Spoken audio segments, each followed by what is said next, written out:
നമസ്കാരം. ഞാൻ രാധാകൃഷ്ണൻ നമ്പൂതിരിപ്പാടാണ്, നിലമ്പൂർ പുതുവാദിയാർമഠം കൊട്ടാരം. ഇന്ന് ഞാൻ പറയുന്ന ഒരു ഹൈന്ദവ വിശ്വാസവുമായി ബന്ധപ്പെട്ട ഒരു ദേവതയെ കുറിച്ചാണ് ഞാൻ പറയുന്നത്. വിഷ്ണുമായ സ്വാമി അഥവാ ചാത്തൻ. കേരളത്തിലാണ് ഈ വിശ്വാസത്തിന് ഏറ്റവും കൂടുതൽ പ്രചാരമുള്ളത്. ശിവപാർവതിമാരുടെ പുത്രനായിട്ടാണ് പൊന്നുണ്ണി വിഷ്ണുമായ സ്വാമിയെ കണക്കാക്കുന്നത്. അസുര നിഗ്രഹത്തിന് വേണ്ടി അവതരിച്ചു എന്നാണ് വിശ്വാസം.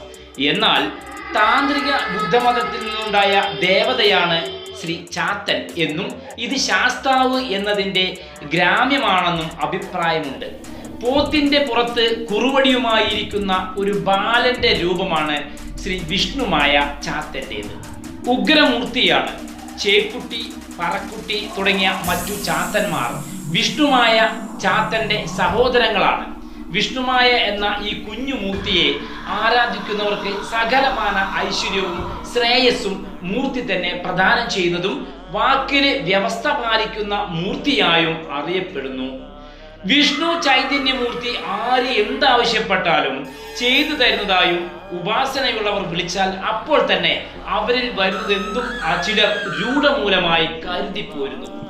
തന്നെ ആരാധിക്കുന്നവരെ സംരക്ഷിക്കുവാൻ ഈ മൂർത്തിക്ക് മറ്റേത് മൂർത്തിയെക്കാളും ശക്തിയുണ്ടെന്ന വിശ്വാസം ഭിന്നാഭിപ്രായം സൃഷ്ടിക്കപ്പെട്ട ഒന്നാണ്.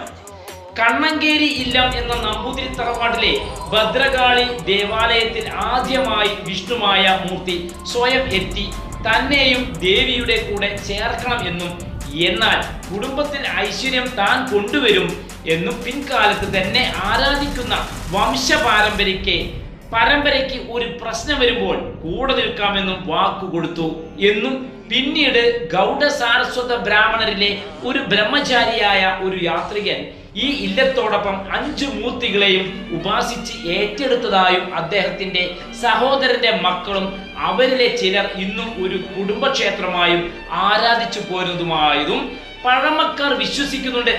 തൻ്റെ ശിഷ്യന്മാരായി വന്നവർക്കും ആ സാത്വികന്മാർ ഈ സ്വാമി ശക്തി ഉപദേശിച്ചു കൊടുത്തതായും അവർ സ്വാമിയെ ആരാധിച്ച് തൃശ്ശൂർ കേന്ദ്രമാക്കി ക്ഷേത്രമുണ്ടാക്കിയതായും പിന്നീട് ഇല്ലം വിട്ടുപോന്നപ്പോൾ ഉണ്ടായിരുന്ന ദേവിയുടെ ഉടവളാണ് ഇടപ്പള്ളി പള്ളിയിൽ ഉള്ളതെന്നും അക്കാലത്തെ കുട്ടിച്ചാത്തൻ ദേവനെ വിശ്വസിക്കുന്നവർ പറഞ്ഞു വെക്കുന്നുണ്ട്.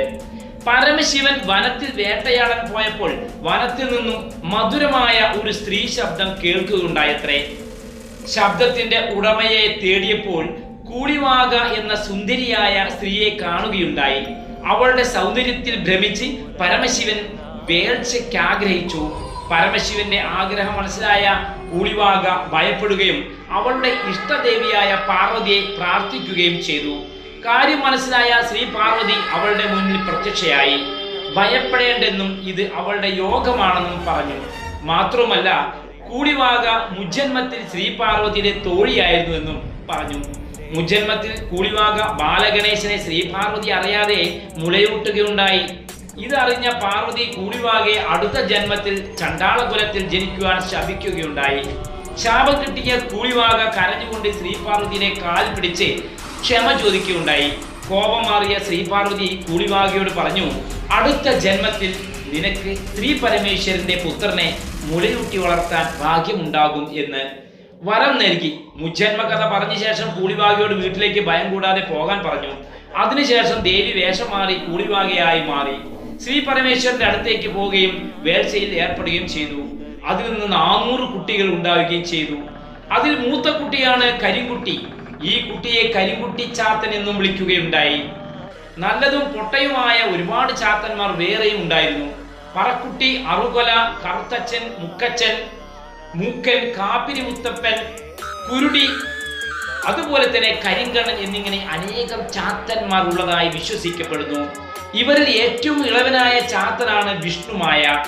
ഈ കുട്ടിയുടെ സംരക്ഷണത്തിനായി ഒരു പോത്തിനെയും കരിങ്കുട്ടി ചാത്തന് ഒരു കാളയെയും കൊടുത്തു.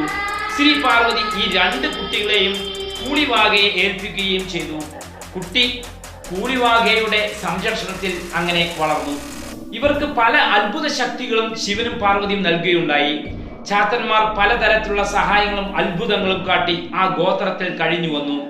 ചാത്തന്മാർ തങ്ങളുടെ വാഹനമായ പോത്തിന്റെയും കാളയുടെയും പുറത്തേറി ഈഴറയും വായിച്ചുകൊണ്ട് വനത്തിൽ ചുറ്റി നടന്നു. തന്റെ 7ാമത്തെ വയസ്സിൽ ഗോത്രക്കാർ നൽകിയ ജന്മദിനാഘോഷത്തിൽ നാരദമുനി വരികയും ചാത്തന്മാരോട് അവന്റെ മാതാപിതാക്കൾ ആരാണെന്ന് പറയുകയും ചെയ്തു. അവരെ കൈലാസത്തിൽ പോയി കാണുവാൻ ഉപദേശിക്കുകയും ചെയ്തു. വിവരം അറിഞ്ഞ് ചാത്തന്മാർ കൈലാസത്തിൽ പോയി. അവിടെ ശിവന്റെ വാഹനമായ നന്ദികേശൻ ചാത്തനെ കവാടത്തിൽ വെച്ച് തടഞ്ഞു. ചാത്തൻ അകത്തേക്ക് പോകുവാനായി മഹാവിഷ്ണുവിന്റെ വേഷം മായയാൽ ധരിക്കുകയുണ്ടായി. എന്നിട്ട് ശിവപാർവതിമാരെ കാണുകയും ആശീർവാദം വാങ്ങുകയും ചെയ്തു. പരമശിവന് ഏറെ സന്തോഷം തോന്നുകയും വിഷ്ണുവിന്റെ രൂപം മായയാൽ സ്വീകരിച്ചതിനാൽ ചാത്തന് വിഷ്ണുമായ എന്ന പേര് നൽകുകയും ചെയ്തു. മാത്രമല്ല, ചാത്തന്മാർക്ക് എല്ലാ തരത്തിലുള്ള ആയോധന വിദ്യകളും പറഞ്ഞു കൊടുക്കുകയും ജലന്ധരൻ എന്ന അസുരനെ കൊല്ലുവാനുള്ള സൂത്രം പറഞ്ഞു കൊടുക്കുകയും ചെയ്തു.